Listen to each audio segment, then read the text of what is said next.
Can you guys give me a thumbs up if you are able to hear me okay?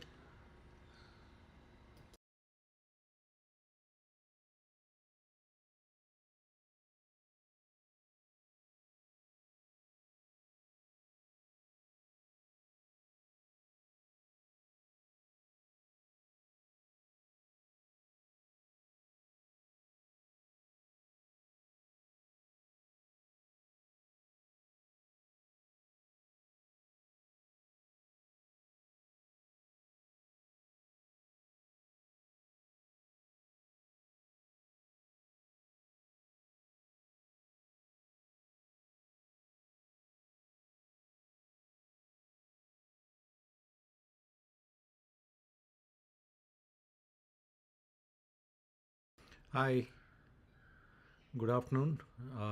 Can you hear me okay? Can somebody tell me whether they can hear me?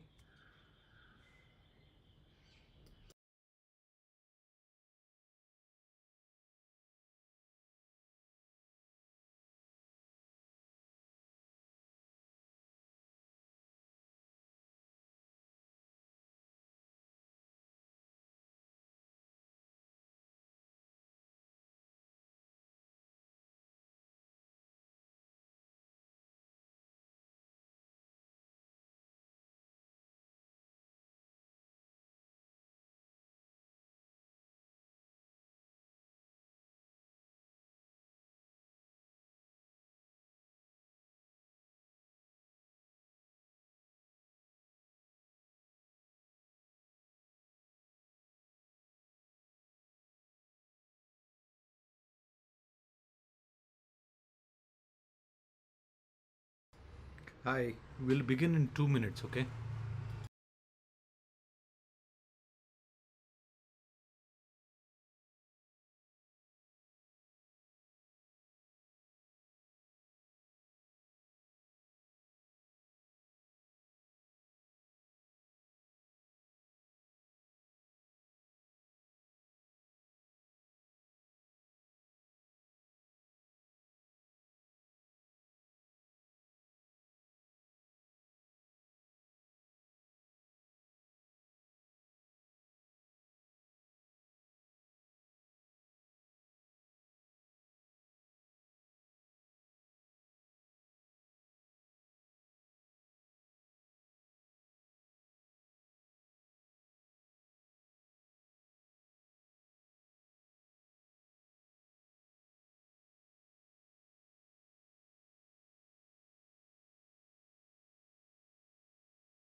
Okay, so good afternoon and welcome. As you all know, this is the third session from Satcam in this semester. Um, our emphasis is always to look at what skills are essential in the industry, and using case studies as well as practical techniques uh, which we leave behind, which you can go back and apply at your college or workplace or internship or wherever you're using it. That's kind of the goal, so that the more you use these techniques, the more habitual you get, the more beneficial it is for you all, right? So before we begin the topic, couple of things on prioritization itself. As the word suggests, it is all about priorities, right? And what comes to mind when we talk priorities is a long list, correct? So you have lots of things to do, but do not have that much time to accomplish all those things. All that you can do is prioritize that list and do only those things which are absolutely important, right? By the way, one of the things which um, I may repeat a little more in the earlier part of the session, is use the chat window effectively. Uh, Please send me your questions in chat, and I will make it my best effort to answer as many or all questions that I can. Right. Um, I assume somebody gave me a thumbs up earlier, so I assume that you guys are able to hear me well. So I will continue. Um, this topic is so important for the industry, and the reason is that always in the industry, in the corporate world, there is shortage of resources. And when we say resources, we are talking about um, time, money, or people, right? So one of them or all of them is falling short, right? And how do we manage kind of a long to-do list so that we can get the most bang for the buck?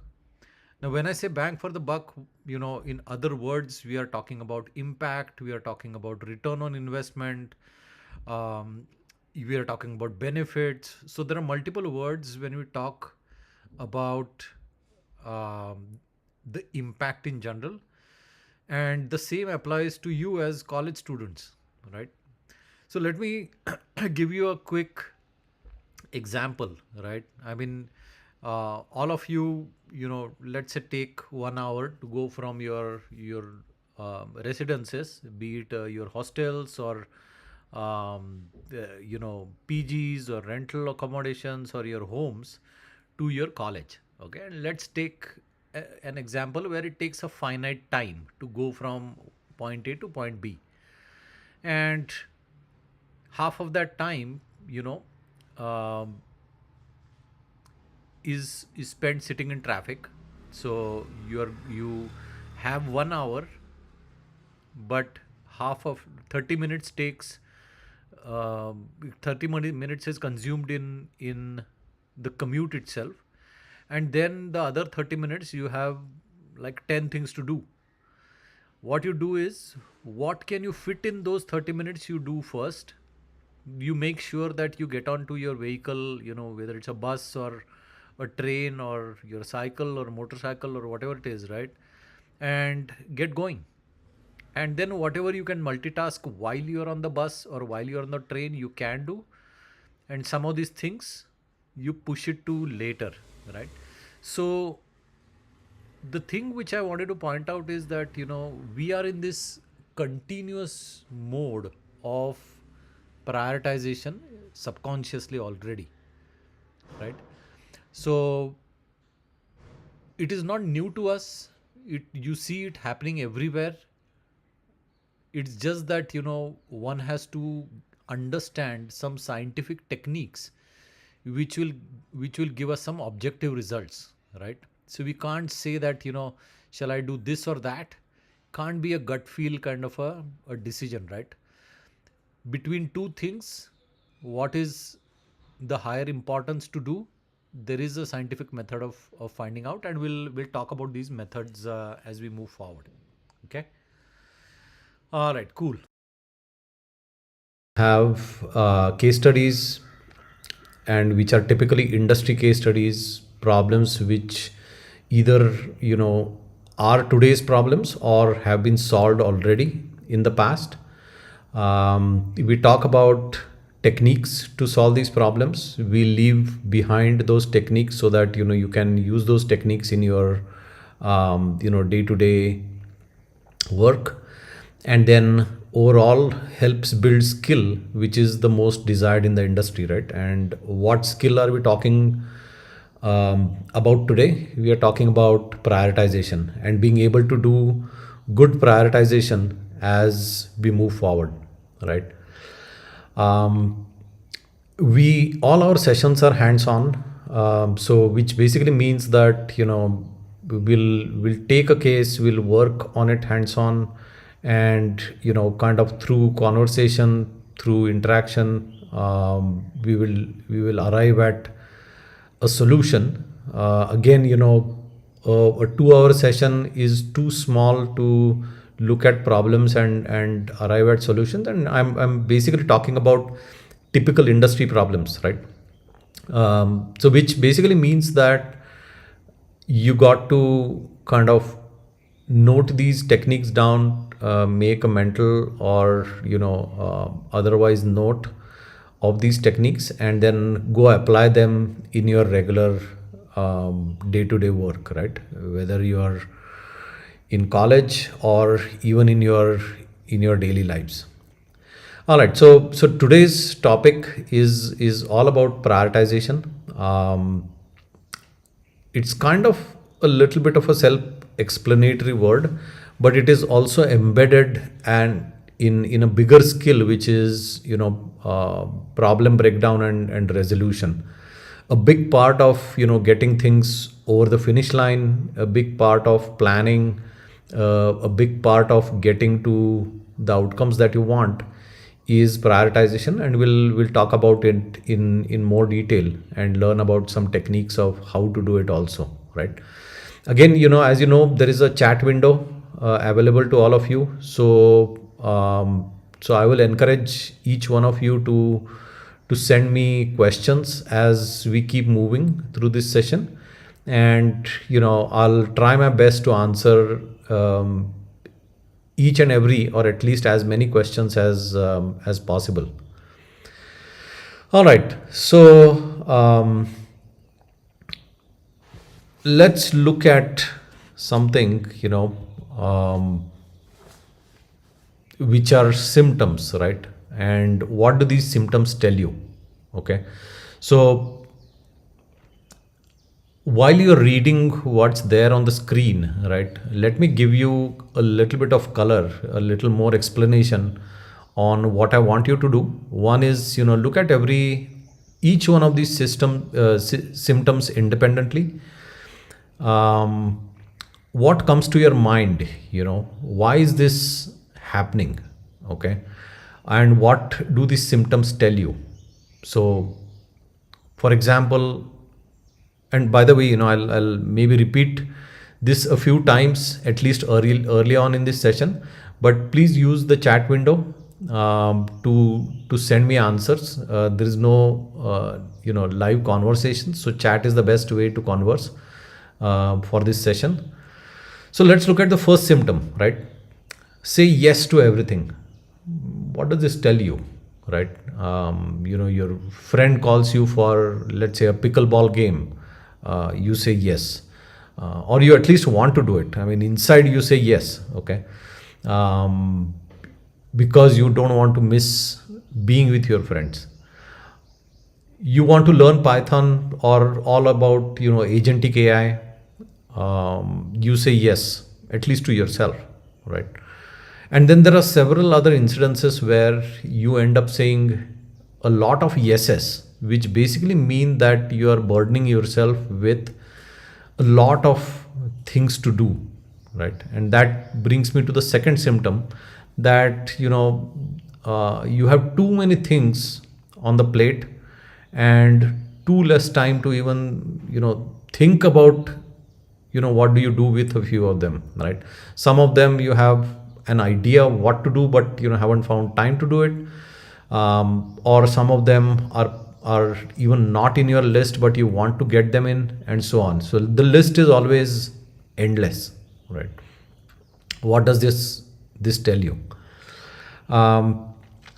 Another thing which we observe is things don't complete, and we all have experienced this. I have experienced this myself, that you start doing things, but there are several unfinished projects. There are several things which have a good start or a good intent behind that start, but it's not finished, or at least it's not finished to your satisfaction, right?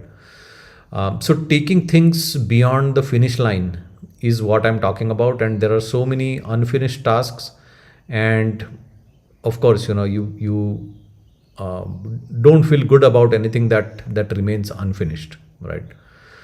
At least from an industry perspective. Now I'm switching the context to how the industry looks at this.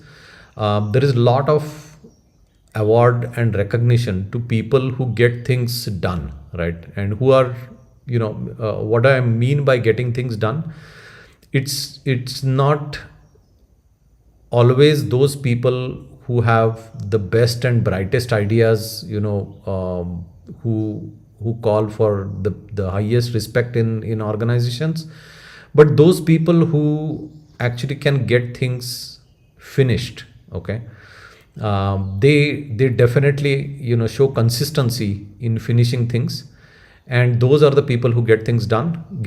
And getting things done is a big thing in industry. It's one of the most desirable skills, that the corporate world expects out of their employees. There is this multitasking mastery mirage, right? I purposefully use the MMM word. So, what is the mirage about it? To me, you think that you can multitask, and yes, you can do it as long as the multi has a definition. Maybe two or three or five things at the same time, but can you expand it or scale it further? Probably, two things will happen, right? One is that the quality of decisions for everything that you have on your plate starts going down. Think about it like a day in the life where you have to take like five big decisions. Each big decision needs 1 or 2 hours of background research, analysis, thinking through various solutions, and then arriving at, oh, okay, now I know that this um, is the solution, or this is the next step for that decision, right? I can guarantee you that the more you load yourself with multiple decisions, though you have time to do it, the quality of decisions will go down, right? So it's kind of a mirage beyond a certain limit, right? And talking to some of the students, and even in the industry, we always talk about gaining mastery over multitasking is very important, but at the same time limiting that multitasking is equally important, right? Then the fifth one is a symptom that you see all the time. Again, one can't focus. At least one can't focus on one thing. You start exercising. You start worrying about the research paper that you have to write, or the project that you have to submit.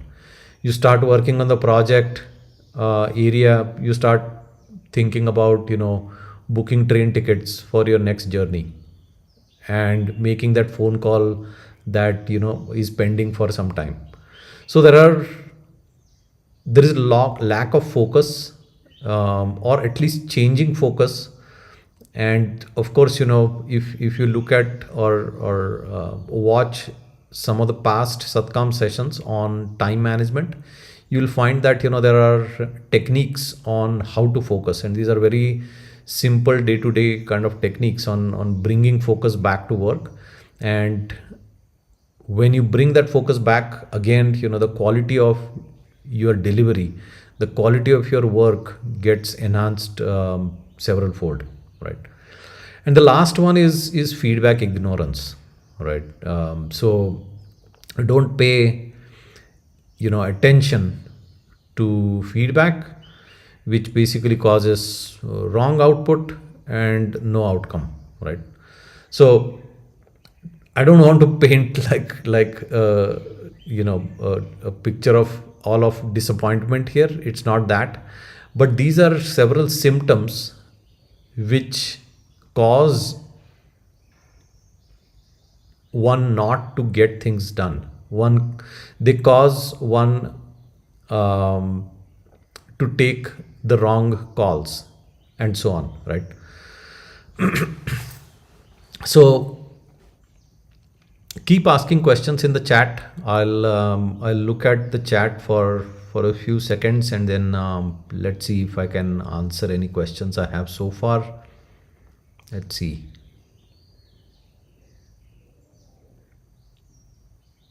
Okay, so let's keep moving forward. Now, what's happening here? You see two pictures on the screen. On the left side, the title says what customers want, and on the right side it says what you think they want. So please take maybe 30 seconds to a minute, and I'll pause here for 30 seconds. I want each one of you to respond in the chat box on what you think is happening in this image, in these two images that we are showing, right? What's happening here?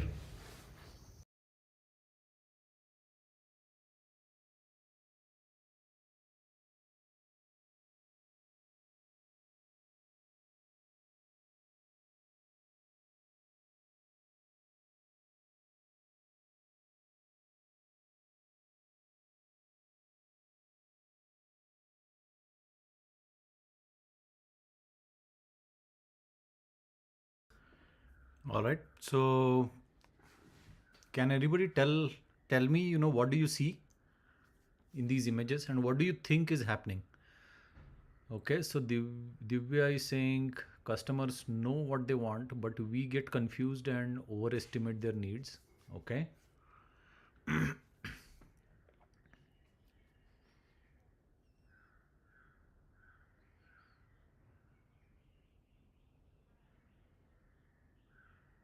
What else? What else are you seeing in the picture? The left side is a far more simplification of what you see on the right side. But comparatively, which one do you think is more expensive? Which one take will take longer to manufacture? Think from various different angles.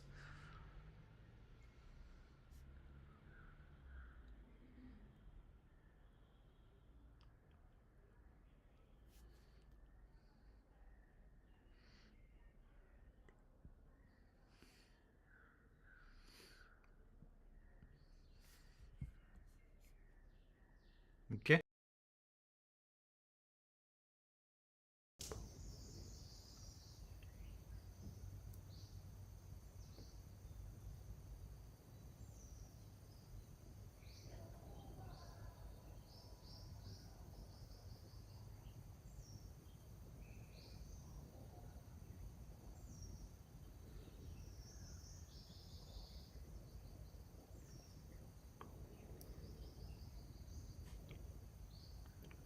See, when we talk about what customers want, right, always start thinking from the customer value perspective. Okay. Um, the customer gets value in the single tool that the customer is asking for on the left side.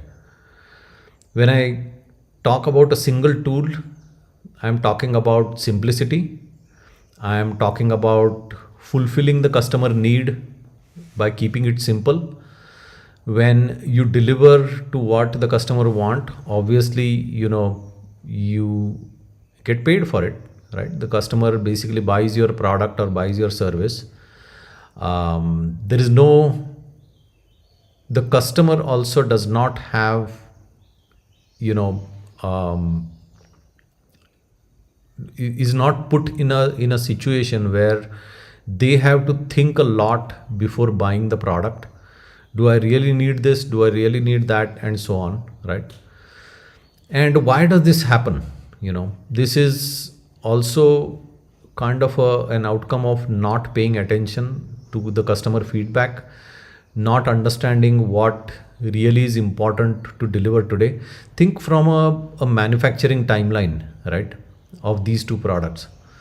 If you are given to manufacture the one on the left side, obviously, we all know that will take way less time than manufacturing the one on the right side, right? It's actually a Swiss army knife and takes a lot to manufacture.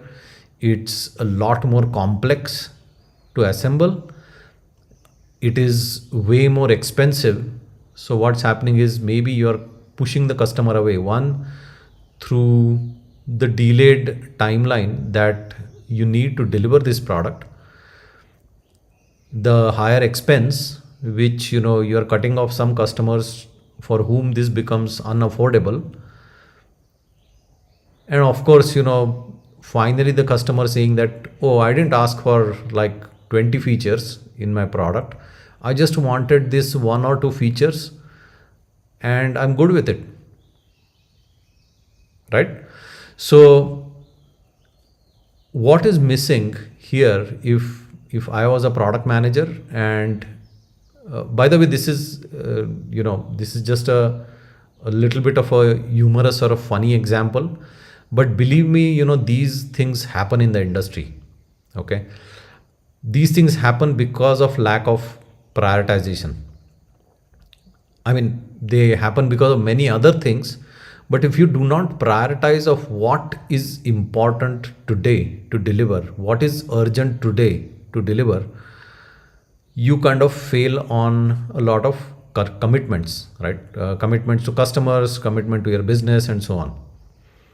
So prioritization becomes so important in getting to your business KPIs, getting to your customer value, and so on. And as students, you should think about this also, because you're not going to be students forever, at least in colleges, right?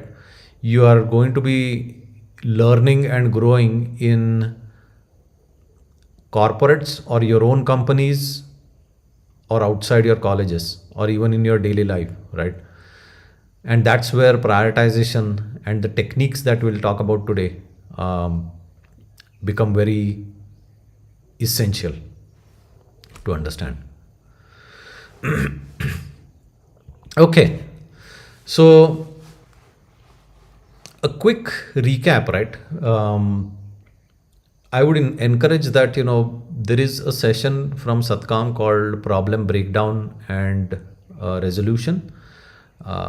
There are some techniques taught there. I will quickly talk about the steps, but for the full session, please visit the Satkam website, or our YouTube page, and you will find our technique on problem breakdown, which of course we will teach you in one of the upcoming semesters if you have already not learnt about it, right?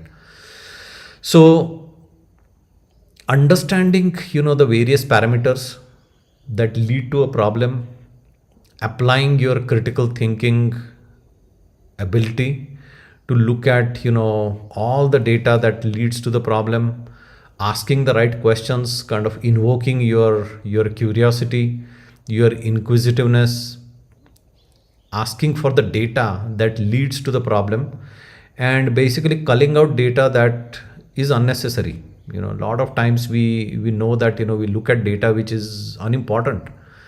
So culling out data or removing data which is unnecessary is equally important.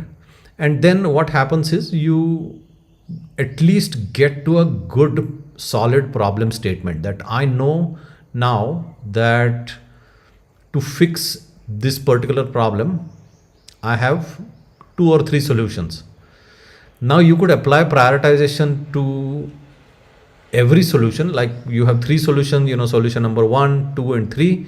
Apply prioritization to each of these, between these, and then within these also, right? So which one should you pick first, solution number 1, 2, or 3, is one kind of application of prioritization. And then if you pick solution number 2 as the go forward plan, go deeper into solution number 2, because there is going to be a long list of things to do within that solution also. So amongst those things, which should I do first, right? So that is another level of prioritization that you apply within that, right? So just a side note here, right? I was talking with somebody and they asked me, or the conversation was centered on, why do companies pay their employees, right? And finally we arrived at an answer which is kind of a distillation of everything, which is companies pay for the ability to apply all of this knowledge that you have learned to solve challenging problems and help the company. You solve a problem, the company benefits, the customers benefit, the customers in turn, increase the company's revenue. So it's a win-win situation, and companies thus look for people who can apply these skills like problem solving, like critical thinking, like articulation, like prioritization, and so on, right? All right. So the steps in an overall problem breakdown and resolution methodology is, of course, identifying the problem, identifying the root cause of the problem. You need the right data and so on. You have enumerated multiple solutions. We land on the fourth step, which is now you have to get into which one to pick, right? Which solution do you pick and move forward, right? Any questions so far?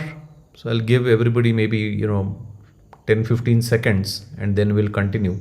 If you think about any questions that you have on mind so far.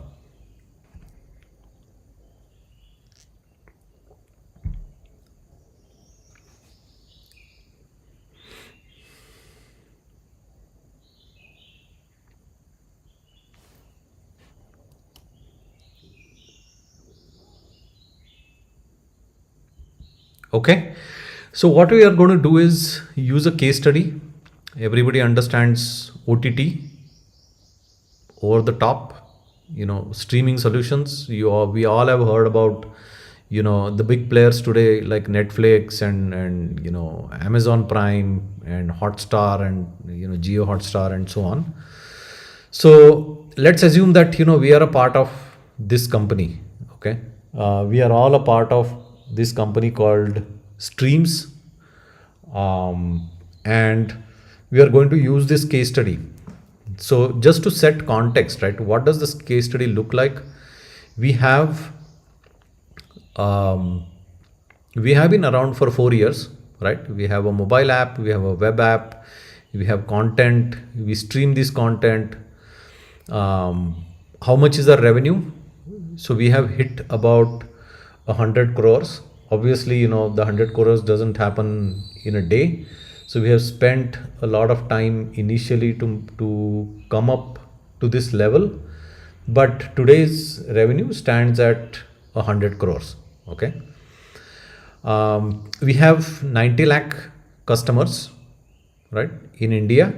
So the total number of customers are, let's say, 90 lakh who are giving us that kind of revenue. Okay.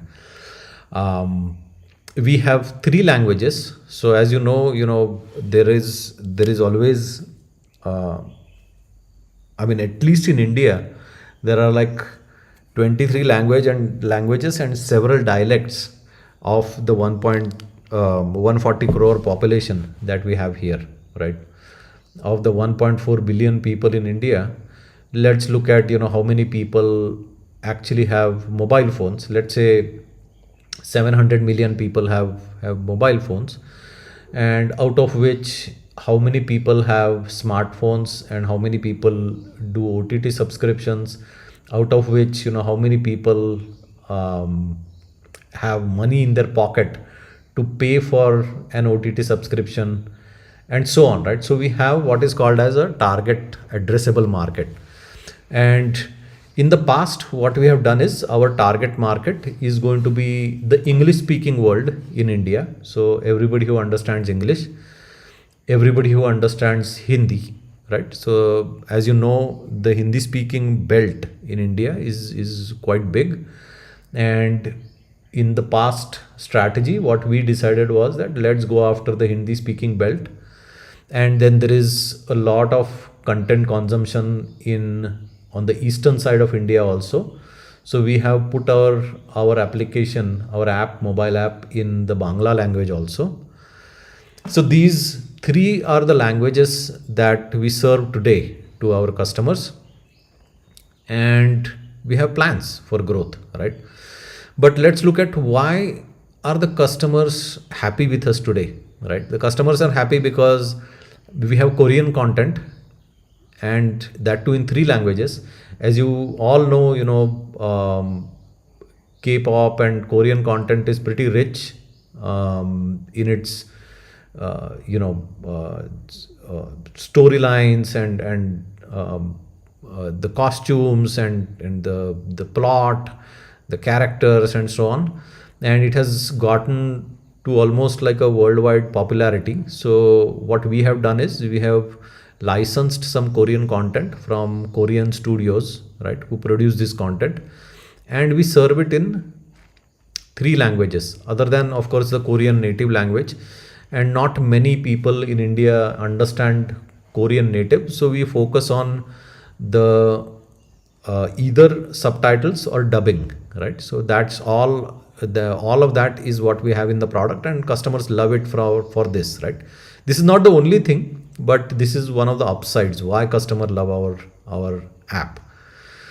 Then we have great recommendations. Okay, so we have invested quite a bit on AI. We have a good recommendations engine, and based on um, personal preferences, past history, and general persona identification, we serve our customers the right kind of recommendations. Our customers love us for that.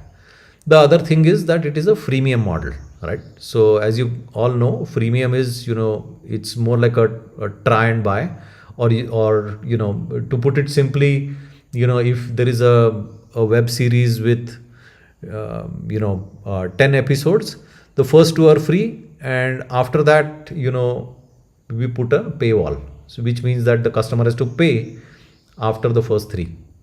Okay. uh, Now we are talking about what are our customers asking, right? So what we have found is, because there is popularity, because there is word of mouth, because of course there is marketing and advertisement effort, and there is a lot of customer surveys that we have done, we have found that kids content is what our customers are asking now. That, hey, you actually are giving us all this content, but you don't have kids content on your on your platform. Can you bring in that? The other ask from the customer is, let's say, Tamil and Marathi language. Okay, so large contingent, a big contingent in Tamil Nadu is asking us for that language, and of course there is Tamil speaking diaspora, across India as well as the rest of the world, and everybody wants um, our content in that language. Same is the case with Marathi. So two languages that the customer are asking for. And the other feature that they are asking for is your downloads expire in one day. Okay, and we have basically kept it on purpose that we don't want our downloads to um, you know to be there forever. Can anybody tell me, quickly, why would we expire our downloads in a day? I'll just take a quick pause here. Tell me why you think that, what do we get if we expire our downloads in a day?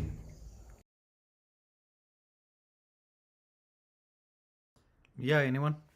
What could be the reason why we have one day expiry on, let's say, the movie downloads or the content download that we allow from our OTT app?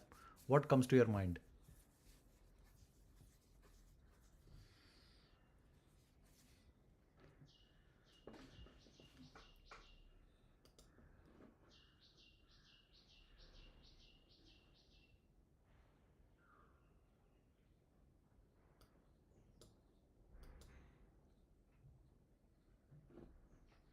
Please send your answers in the chat window.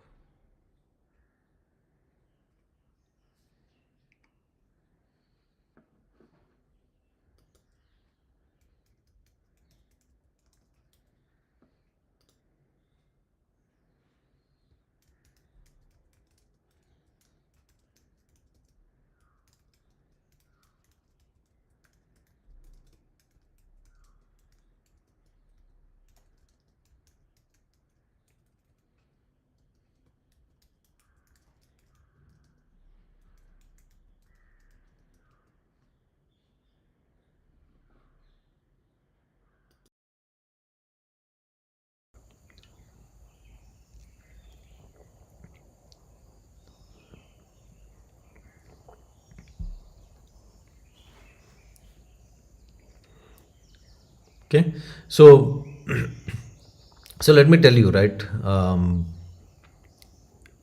Two things. One is that there is repeat traffic, right? There is repeat traffic to our app. If we expire these downloads, people come back for more, and the more they come back onto the app, we can show them more and sell them more, right? So that's basically one reason to draw back traffic onto our app. Second reason is that the licenses from all these content providers, they also expire, so we have to make sure that our licenses expire with their licenses. Anyway, but our customers are asking us that, hey, don't please expire these downloads, at least give us these downloads for a week or 2 weeks or whatever it is, right? So we have that customer feedback. So that is external feedback that we are getting. And then there is internal feedback, right? So there is our marketing department, which is saying, hey, we don't have Google Pay on our app. And our customers cannot use UPI. Now, with the proliferation of mobile phones as well as, the digital economy and specifically mobile based payments, it is almost becoming a norm that the first thing that you do is mobile payments more than credit cards or bank transfers. So we don't have this in the app, and that's a big no-no.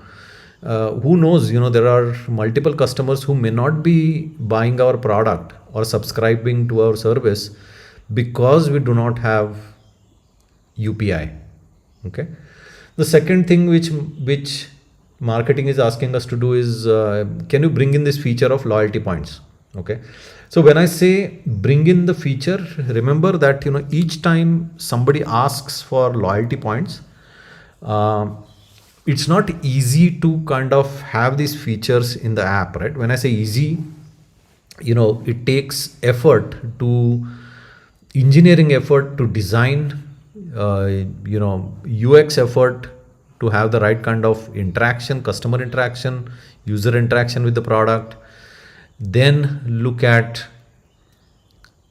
integrating such a solution into the product, testing it, and then rolling it out, and so on, right? So there is cost involved whenever you have to add anything, right? So like a loyalty point is a feature for the product. If you to add that, it takes money to do that and time. And then the last thing that the marketing, and well, not the last thing, I would say, the out of the top three, the third thing that marketing is asking is seasonal themes. Okay, so every season we should have various different themes, changing of colors based on if there is local festivals approaching, we should have themes which adapt to those local festivals, right? That's what they are asking. Now one thing you will notice is that these features, customer ask, marketing, any of these asks or upsides are just a short list. Okay, they are not a whole list of things that they are asking. Okay, but this is the top three of everything. Now let's look at where the company is headed, right? What do we want to do, let's say, in the next upcoming year? Okay, so year is typically divided in 4 quarters, and our CEO has given us a target that we need 30% new user growth. Okay, I'm specifically talking about new user growth, so pay attention to the new word there. Okay, so there is 30% addition to new user growth, and we want 10% ARR growth. So ARR, for those who don't know, is annual recurring revenue, and a lot of subscription companies use ARR as a measure of success, right? A target or a goal that they go after. That if my ARR today is 100 crores, I want to go after 110 crores next year, right? So that's the target that our CEO has set up. So this is the context of our case study, and let's look at what we got to do now. Okay. So here is the situation, you know, out of everything um, that we have discussed, right, in the case study, we have come up with these four things as the to do. Remember, there are like multiple solutions that you can have to get to your target. If I have to increase my ARR by 10%, I can just simply increase the cost to the customer, right? If my subscription is 200 rupees today, once I start charging 220 rupees, that is 10% extra on the revenue. Automatically, my ARR goes up by 10%. Why do I have to do all these things, right? But there is always a downside to doing one solution. So what we have come up with is that we have these top four things to be done, and we got to compare and contrast these four things which will get us to those targets, right? So going quickly back to the case study, as you know, the target is 30% of TAM growth. So we want 30% new users to be coming onto our app, and we want 10% additional revenue in the upcoming year. We have decided that we will add Google Pay, we will add another language, we will add loyalty hub, and we will add the kids content, right? So four things that we will add to the app. But how does one decide which one to do first, and why should we do that first, right? So it's not just about which one, there has to be a back to it, right? A reason why you want to do that, right? So take a minute and tell me what you would do to figure out which one to do first, okay? And send your answers in chat.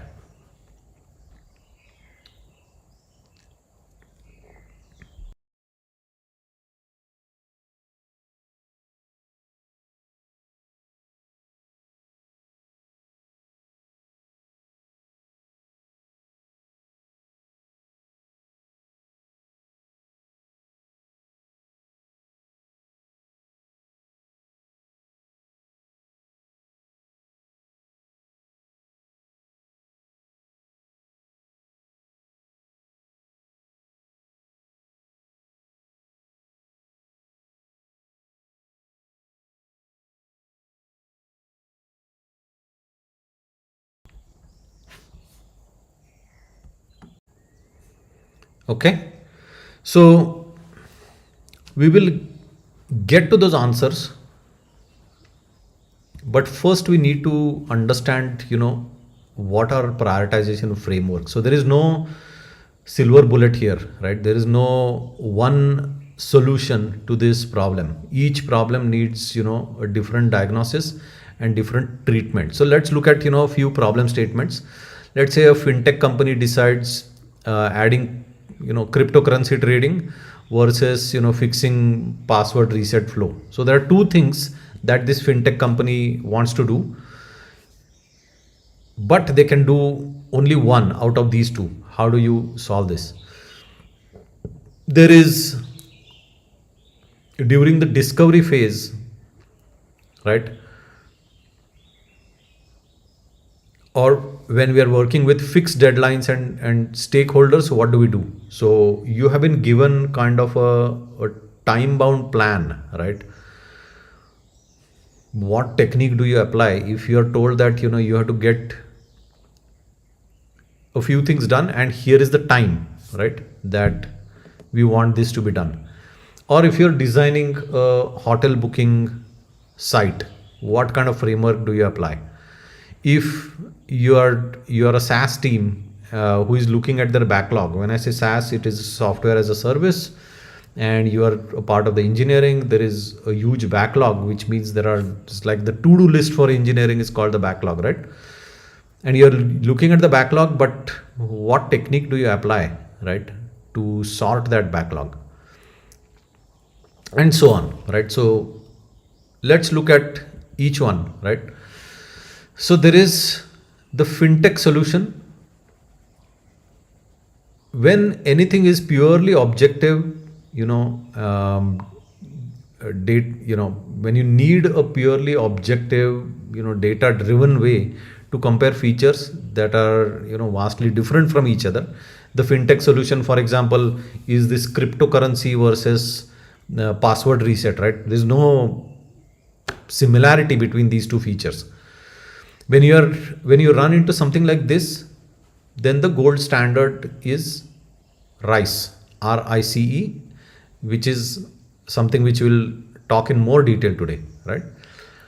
So that's the prioritization framework you will pick whenever you find that you have multiple things. In our case, remember, we have multiple things which are kind of disassociated from each other. How can you really compare Google Pay with loyalty points? How can you compare adding a language with Google Pay? How can you compare Google Pay with kids content? These are all disparate things, right? And this technique, the RICE technique, the first one that you are seeing there, comes in very handy, and we'll talk about that in more detail. The second one, as you can see, is called Moscow, the Moscow method, right? So during the discovery phase, or when working with fixed deadlines um, and stakeholders, this is the best way for defining what is a minimum viable product. So the best way for, let's say, you're told to launch a food delivery app. Okay, so do something like Zomato, come up with a new idea and launch that app, right? And what typically you do is, okay, I'll come up with a minimum viable product, and the way to look at what is that minimum viable product, the technique is Moscow. So what is the must have, what is should have, and what is won't have, for now at least, right? What I can push to later. So there is another term that industry uses, which is now, next, later. What do you do now? What do you do next? What do you do later, right? Very similar to what is must have in the product, which you should do in your MVP, which is minimum viable product, or your version number one, right? What you should have, and what you could have, and what you will definitely not have, right? The third is called as the Kano method. So when you want to focus on, let's say, user delight, or emotional satisfaction, rather than accomplishing things, right? So getting Google Pay in your app is exactly, it's like a well defined problem, and you want to get this done. But think about, like that hotel booking site example that I was giving you. You want to build a website, which is a hotel booking website.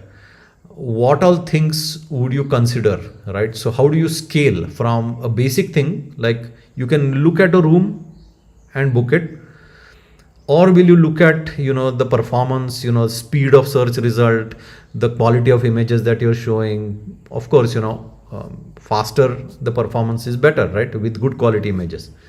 Or you will look at something which delights the customer. So there is some kind of a uh, almost like a virtual reality walkthrough on your website and things like that, right? So there is a way to bucketize your ideas into what is basic, what is performance, and what are the delighters, right? And that's the Kano model. Then there is what is called as the value versus effort metrics. Okay, so remember the SaaS team, right, which is has that big backlog that they got to deliver, right? um, how do you look at that big backlog when you have, like, let's say, 100 things to triage?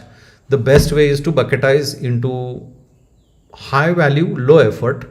What can give me the biggest bang for my buck? So with a small effort, where can I get high value, which is a quick win, right? So anyway, I won't go into more detail on the solutioning part, but this is categorization, right? So what can give you the quick win? What could be a big bet? So high value but high effort, right? What is it that your company wants to do which is a big bet? I mean, for example, my company wants to introduce um, VR in my mobile app, right? So I have OTT app, and we want to introduce virtual reality in it. Lot of effort to do something like that, but lot of value also, right? People will be, delighted to do something like that. But it will need lot of texturing of your database or your platform and things like that. Or it could be a money pit, right? So it's low value, but it is high effort, right? So why would you spend time doing something which is taking a lot of effort and not giving you, why would you spend time, you know building something custom and internal? For example, you are, in a college, and the college has some learning management system. While you're in the college, would you spend time building a learning management system for your college? Probably not, because it is a very, very high effort, and there is low value, because there are 100 learning management systems already available out there. Unless you form a product company which can compete with those products, that's a different story, right? But here we are talking about solutions, and comparatively, the money pit is something you want to stay away from, right? So that's the value effort metrics. And then there is, other techniques which are like cost of delay, right? So, when um, GPay, for example, right? We want to introduce GPay in our product, but we will only be able to do it next year. Is that acceptable? I don't think so. Our CEO is not going to accept it. So what is the cost of that delay, right? If you don't do something for a year, how much money are you losing, right? And basis on the of that, you can take a decision. So it's like loss prevention, or what can you do so that you don't end up incurring that loss, right? What is the cost of that delay? So so higher the cost of delay, the priority of that feature goes higher and higher, right? I'm saying higher the cost of delay, not the effort, remember. Okay. All right. So I think, opportunity scoring is another thing, but it is typically for, like you want to find a job, you put multiple things in a data sheet, and you compare and contrast, right? So what is the upside of doing this versus what is the upside of doing that? Both the universities look good. I want to do my masters, and whether I should go here or whether I should go here, what is the best for me, and so on, right? So opportunity scoring helps in those situations, because there is a huge gap between the importance and satisfaction. It kind of helps. All right, so these are various different prioritization frameworks that one could use, and just so that it's visible to you, won't spend a lot of time on this slide, but whenever this is kind of the criteria, or this is your cheat sheet, right? New product MVP, go with a Moscow or a Kano model. When there is growth and scale on an existing product, and you want to do some weighted scoring, go for or you want to do some scoring, go for rice, which is in some ways a weighted scoring model also. um, Whenever there is monetization becomes the key, go for cost of delay model. And whenever there is this visual brainstorming, go for either the value versus effort metrics, or what is called as a product tree, right? So those are some of the selection criterias to select from various of these frameworks. Now I will take a slight digression, because if if I go back maybe 10 years, when of course there was analytics, there was data, there were queries that one could run on database, but collecting all that data, sorting it, and use making sense of what is usable, and then using that data was time consuming, and it needed a certain level and above skill to be able to do that. The role of AI going forward is going to be critical, because I would say for you as students, as or future entrepreneurs or corporate employees, you are going to use this as an accelerator, right? And as you can see, there are like two dimensions to look at, right? The role of AI that's happening in the world today. One dimension is the whole growth dimension, right? What can I give to my customers to delight them from a AI perspective? How can I build value into my product which helps build or which delivers customer value? How can I make my customers job simpler by giving some AI solution in my product, right? So that's one kind of acceleration that is happening. The other dimension to look at is the profitability direction, right? So how much cost can I save because of AI? And cost saving is nothing but, it's like analyzing a lot of data used to take 1 week. Now if I can do it in 1 hour by using AI acceleration, that is cost saving, right? Similarly in engineering, as all of you guys must be using Copilot or Claude or some other model, for assisting you in programming, right? I want to build a Python script to do XYZ things. I can just go to a Microsoft Copilot, instead of spending time learning about Python and all the details and all that, right? Send some prompts, get my script done, move on with my project, right? So there is cost saving there, and that's towards kind of the profitability, right? You increase profitability by decreasing kind of the bottom line, which increases your margins, right? So this is kind of where AI is playing today. Without getting into every detail of every line that you are seeing here, typically we have seen that how do you apply this in prioritization, right? So we have learned about various frameworks now. We understand what is prioritization. What are the steps, right? So the first step in prioritization is the data collection, right? So synthesis of data. Absolutely, you can ask prompts like, summarize the top 3 friction points in our payment flow, right? From Slack and support data. And Slack is a chat tool that companies use, and there is support data that the company has. So go look at all that data and tell me the top 3 things that customer is asking. Okay. Remember, we already in our case study looked at the 3 things that customer are asking. Those came from AI acceleration. We wrote a lot of prompts. It's not just this small one-liner prompt. It needs a lot of thinking behind what you are asking AI, because AI can hallucinate. You all know, right? It can give you wrong results. It can give you results without explanation and so on. So you need to make sure the data that is getting returned from AI is truly what you're seeking and useful to you, right? Second is kind of the reach estimation. So in a rice kind of a model, how many reach is nothing but how many people I can reach, right? So AI agents can help you scan that data. For example, I want to understand how many possible Tamil speaking users are there in India, users for the mobile app, the OTT mobile app, right?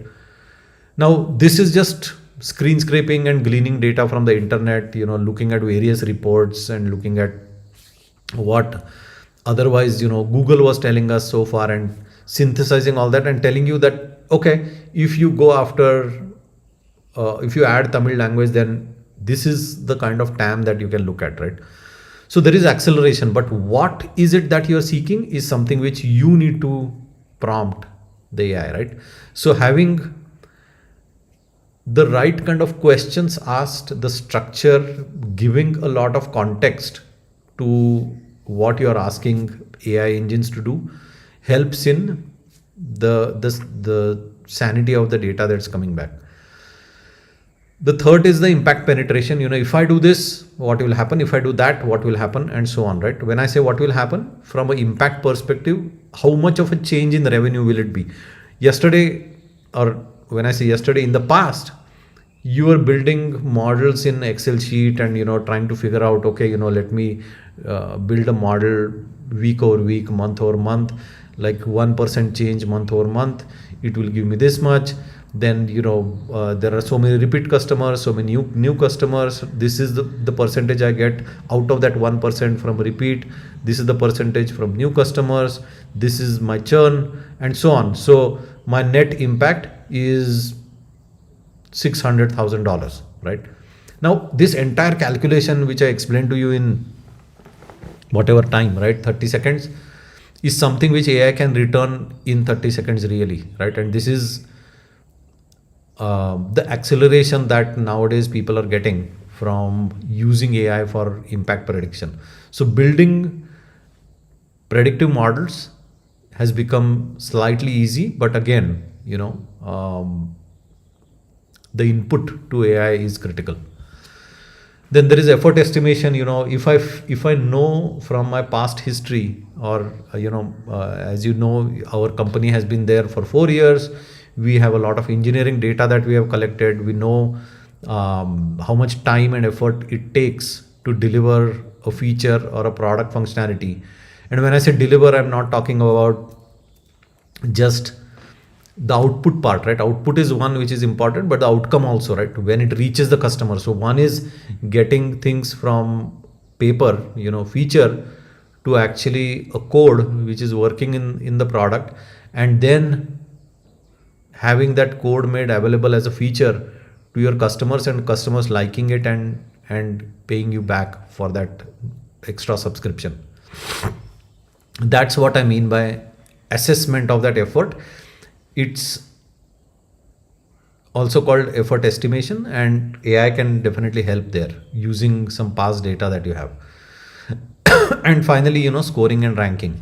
So out of all the synthesis that we have done, the AI can always help you in assigning the kind of weights, right? So let's look at what these weights look like. Okay, so before I go there, I think the bottom line on why we talk about AI is because AI, think of AI as a tool, right? I mean, you could use AI to accelerate what you're doing and get efficiency gains, which helps profitability, or you can accelerate your delivery, which gives you different kind of gains, which helps your growth, right? So one way or the other, now people have started thinking about how AI is affecting my growth and profitability. Okay, and this is again, I would say recent as maybe the last 2 years, that people have started changing themselves, right? The corporates have started changing themselves on how much of AI adoption, what is the attach rates to AI, how much of growth am I getting from AI, and so on, right? So as you graduate and as you get into the corporate world, this will almost become a norm, using AI in your day-to-day operations. All right. So here is a scale multiplier. It is basically a table, right, that our company has formed. As you know, RICE stands for reach, impact, confidence, and effort. RICE, right? And thus it is called a RICE model. The way to look at impact is that you have what is also called in the industry as t-shirt sizing. So when you say, a massive reach, it means if I add this feature, it will reach more than 10 million customers. That's massive reach. If the reach is high, then it is between 9.9 million and 1 million, and so on and so forth, right? So there is massive, high, medium, and low from reach, and we have attached weight to each reach. Now you will ask me, where this weight comes from. So this is something where experience counts. This may not be something where AI might help you on what weight to attach, but this is where years of experience, some experts in your industry, in your company, they know what a good weight is to attach to a certain reach, right? So As employees of the company, we have been given this kind of a formula that if my impact is high needle mover, meaning, a lot of revenue generation, a lot of customer growth, then I call it high needle mover. I am attaching a weight of 10. If it is medium, 5, low, 2, and so on. Confidence is the inverse of risk. High confidence meaning low risk, low confidence is high risk, right? So if the confidence is low, the weight is low, as you can see in the uh, in the in the spread in the chart. And then effort, high effort is high weight. Okay, now the formula is RIC divided by effort. Okay, so this is something which I purposely did not put on this slide, but something to ponder about, that the formula for score is RIC divided by effort. The effort is in the denominator because high effort has to bring the score down. High effort is low score, low effort is high score. Okay. All right. So now we have a target which we are going after. What we have done is, we have used kind of two models here. Instead of using multiple models, multiple frameworks, we used two frameworks. Use the Moscow framework to define the playing field, right? So what is a must have, should have, could have, and then once you have a list in the must have, use a rice model for the winners. Okay, who is the top in that list of must have, who is the top in that list of should have, could have, and so on, right? So the way we have landed here, and I'll want you to ponder on this, right? So we are, remember, our target was the OTT growth. We have 4 proposed solutions, GPay, new language, kids content, and loyalty program, right? The step 1 is what is a must have. Okay, so GPay is a must have. So we have an internal meeting and everybody agrees that GPay is a must have because it is relatively low friction in signups. We have market data which says that GPay is loved, or any kind of UPI. I don't mean to just sell GPay, but when I say any kind of UPI is easy, people are used to it, it is their habit. So it is nothing that new feature that the customers have to learn, right? When you open a new app and you want to pay and you see the UPI option, nowadays you already know what to do, right? You enter the UPI ID, scan the QR code, make the payment, put the OTP, and you're done, right? So this is customer habit. You have already have that habit in your mind.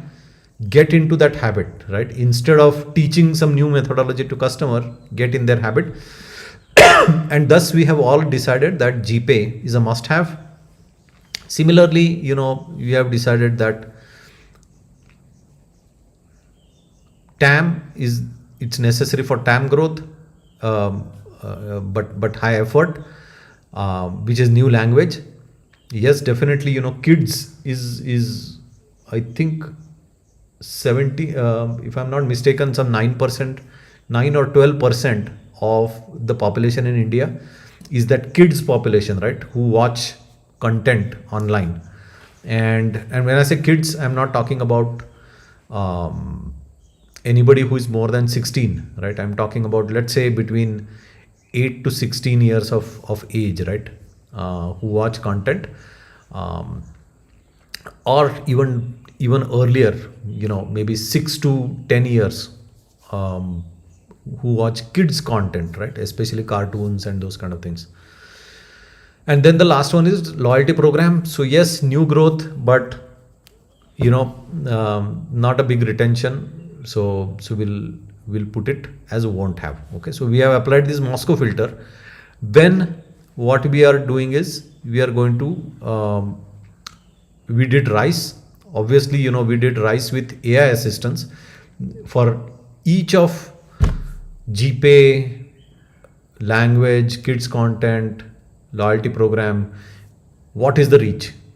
What is the impact? What is the confidence? What is the effort, right? So we got those numbers, and let's look at how to calculate now. Okay.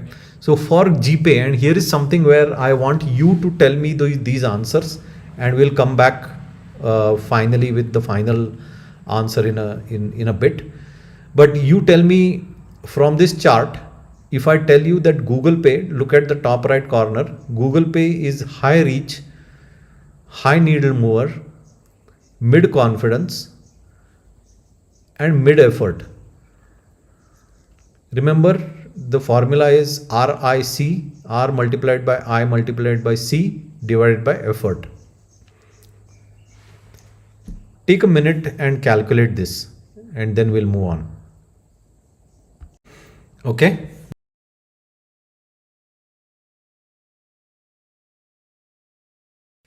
Can you guys look at the screen? There is value which is reach, impact, confidence, and effort. Using the table, can you pick out the weight and use the formula R multiplied by I multiplied by C divided by E? Easy 8th standard mathematics, right? Can somebody give me the answer in chat?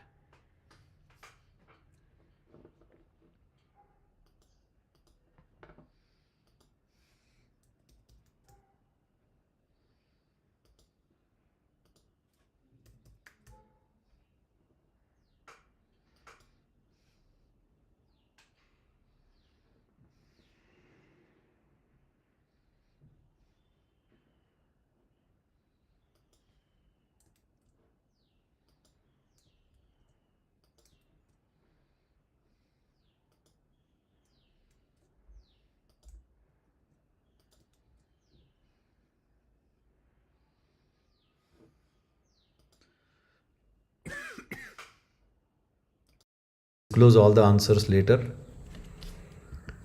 This is the second one, which is the language introduction. So let's say we think of Tamil language to be introduced. The reach is massive, impact is medium, confidence is mid, effort is very high. Okay, please calculate basis reach multiplied by impact multiplied by confidence divided by effort. You take a minute to calculate and send in your answers in the chat window. Okay, so we move to the next one, which is the kids content. The reach is medium, impact is high, confidence is high, and effort is medium, right? R multiplied by I multiplied by C divided by effort. Please calculate and send your answers in chat. We'll give everybody a minute.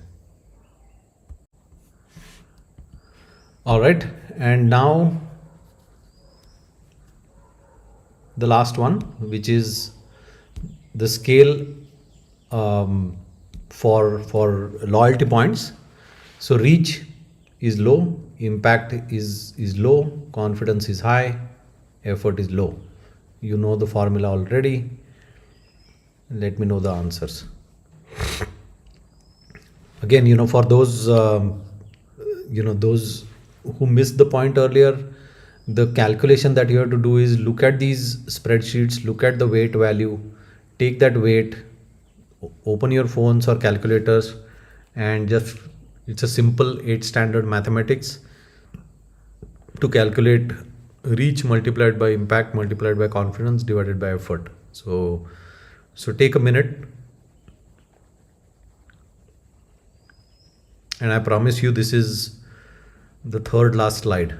So we'll wrap in a bit.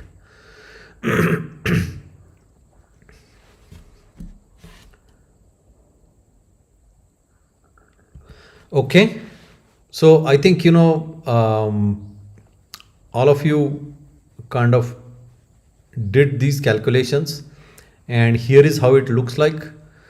As you can see, the score is 320 for Google Pay, and thus the rank is 1.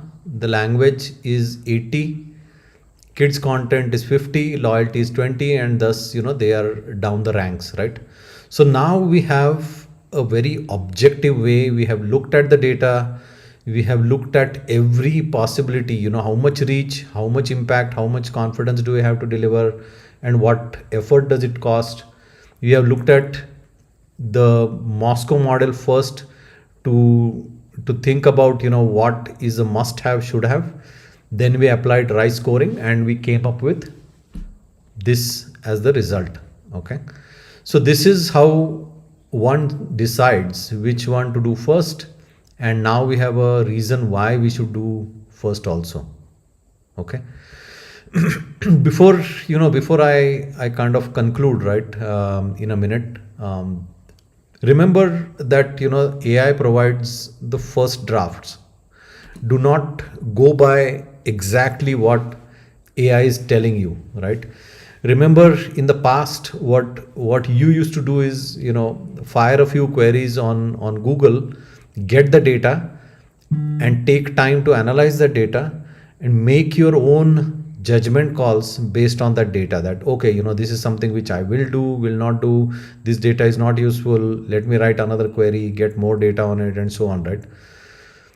With AI, with Gemini and Chat GPT, and these kind of tools, what is happening is you get almost like a automated result, that, okay, go do this.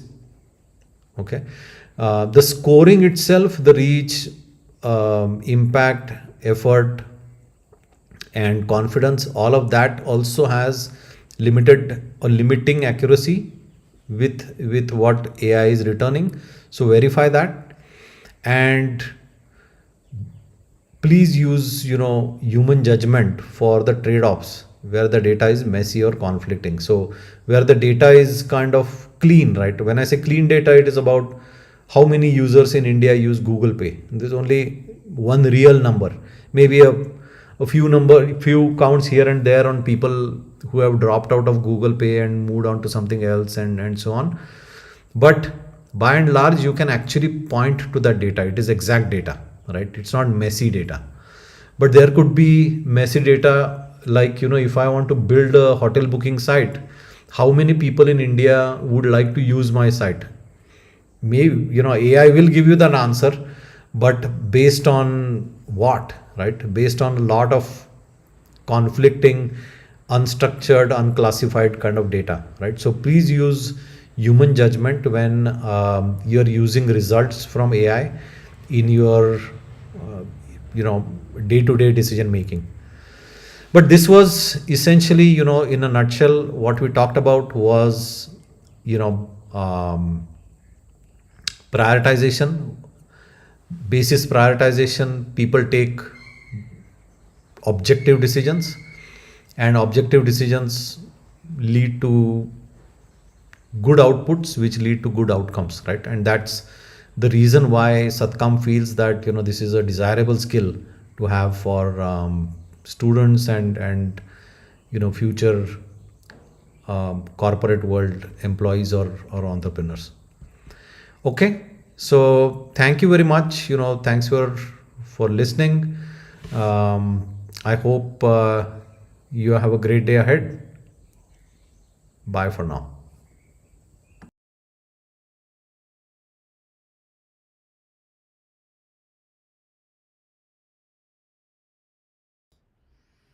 Okay, thank you very much, and we'll talk again.